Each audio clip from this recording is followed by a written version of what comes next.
Yes, this is now the 5-minute tarot for the 10th of February 2017. And in this one, I'd like to discuss a little about the question that the person asks. And this is because someone on Facebook sent me an email and said that she had a romantic relationship with this fellow and she wanted to know why he wasn't calling. So she picked a card and got the Queen of Cups. And then she wanted to know, okay, should I call him? And got the Queen of Cups again.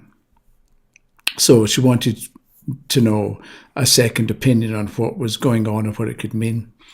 And so I thought about the Queen of Cups, which is this one here. Oops.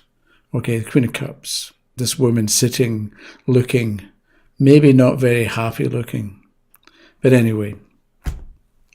So she wants to know, why isn't he calling? And it's the kind of question that people ask, and you can understand why she would ask that question.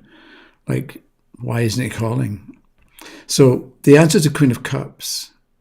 So this could mean, the problem with a question like, why isn't he calling?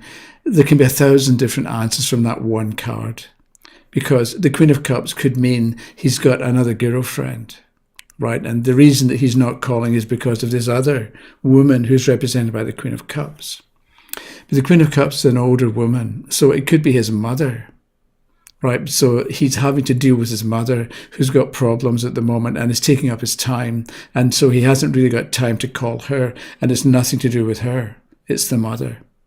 Or it could be that the Queen of Cups represents his grandmother or some older female figure who maybe told him or gave him advice about the best way to deal with women. And so what you do is you keep them waiting and you're unreliable, and that's the way to impress a woman or to get her on your side or whatever it happens to be. Only because people have... There's a movie, Dazed and Confused, and one of the characters says to Mitch, because Mitch likes Julie and Julie likes Mitch, and the fellow says to Mitch, if she wants to go to the hill, the Moon Tower area with you, say someone's already given you a ride, but maybe I'll meet you there.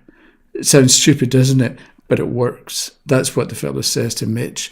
So when it comes to relationships, we can be up against all sorts of suggestions and advice and ideas and techniques and methods that people have for dealing with the opposite sex or the same sex in a romantic relationship as well.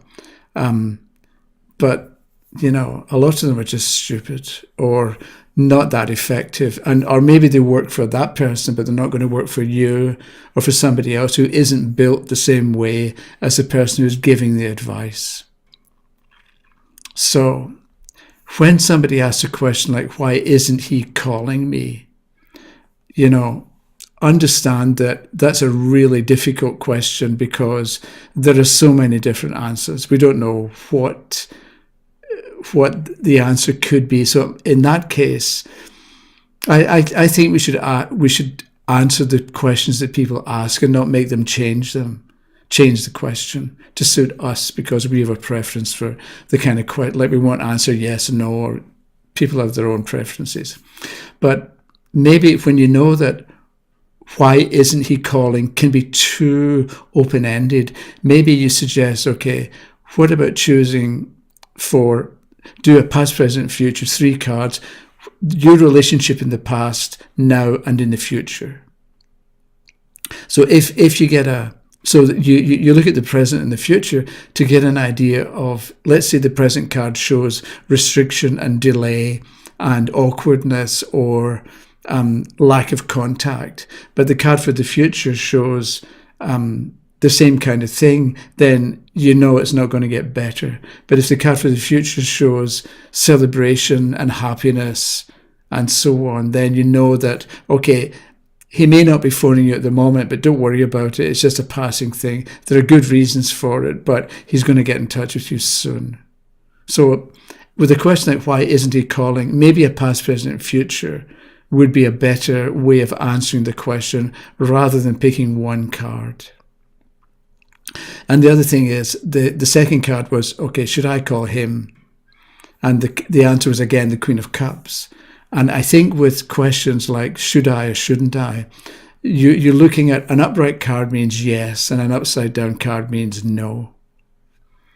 It doesn't guarantee that you get the outcome that you want, right? But you're asking, should I or shouldn't I?